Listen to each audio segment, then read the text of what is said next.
boys and girls. Welcome back to our reading of Because of Winn-Dixie by Katie Camillo.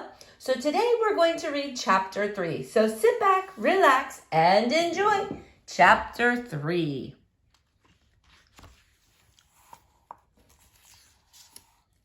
I started on Winn-Dixie right away, trying to clean him up. First, I gave him a bath. I used the garden hose and some baby shampoo. He stood still for it, but I could tell he didn't like it. He looked insulted, and the whole time he didn't show me his teeth or wag his tail once. After he was all washed and dried, I brushed him good. I used my own hairbrush and worked real hard at all the knots and patches of fur stuck together. He didn't mind being brushed. He wiggled his back like it felt pretty good. The whole time I was working on him, I was talking to him, and he listened. I told him how we were alike. See, I said, you don't have any family, and neither do I. I've got the preacher, of course, but I don't have a mama. I mean, I have one, but I don't know where she is. She left when I was 3 years old. I hardly remember her, and I bet you don't remember your mama much either. So we're almost like orphans.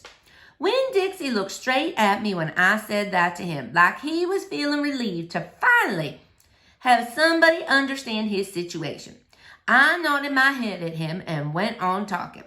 I don't even have any friends because I had to leave them all behind when we moved here from Watley. Watley's up in North Florida. Have you ever been to North Florida? Winn-Dixie looked at the ground like he was trying to remember if he had. You know what? I said, ever since we moved here, I've been thinking about my mama extra hard, more than I ever did when I was in Watley. Winn-Dixie twitched his ears and raised his eyebrows.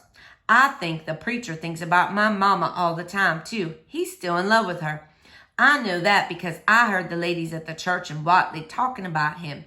They said he's still hoping she'll come back, but he doesn't tell me that. He won't talk to me about her at all. I want to know more about her, but I'm afraid to ask the preacher. I'm afraid he'll get mad at me.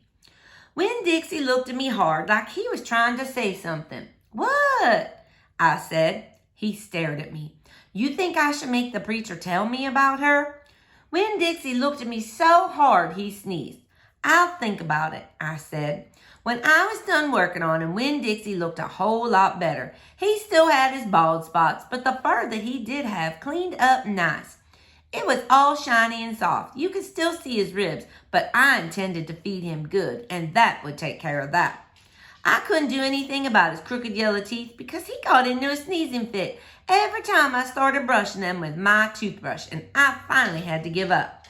But for the most part, he looked a whole lot better, and so I took him into the trailer and showed him to the preacher.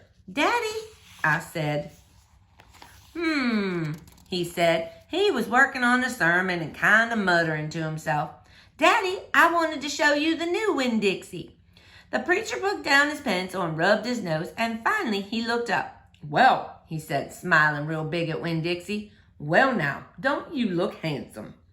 Winn-Dixie smiled back at the preacher. He went over and put his head in the preacher's lap. He smells nice too, said the preacher.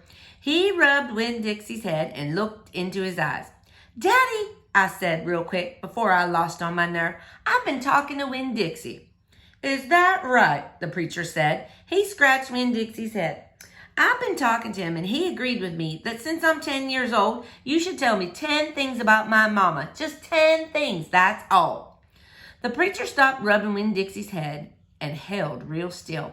I could see him thinking about pulling his head back into his shell. One thing for each year I've been alive, I told him, please. Winn-Dixie looked at the preacher and kind of gave him a nudge with his nose. The preacher sighed.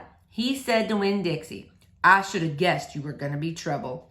Then he looked at me. Come on, Opal, he said. Sit down and I will tell you 10 things about your mama. All right, boys and girls, stay tuned for the next chapter. Have a great day.